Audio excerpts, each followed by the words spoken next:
యాదమ్మ వంటలు తినలేక అమర్ పిల్లలు ఎంతగానో ఇబ్బంది పడుతూ ఉంటారు.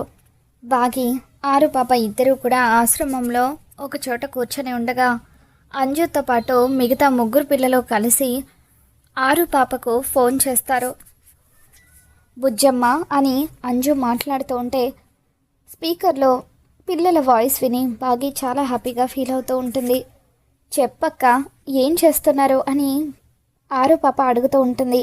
Bujjamma, if you don't mind మీ అమ్మగారికి చెప్పి మాకు వంట చేయిస్తావా అని చెప్పి అంజు పాప అడుగుతూ ఉంటుంది. బాగి సంతోషంగా చేస్తానని చెప్పు అంటూ ఆరు పాపకు సైగ చేయడంతో తప్పకుండా చెప్తానక్క అని ఆరు పాప అంటుంది. ఇక దాంతో బాగి ఎంతో సంతోషంగా పిల్లల కోసం అని చెప్పి ఎన్నో రకాల ఐటమ్స్ని వండుతుంది.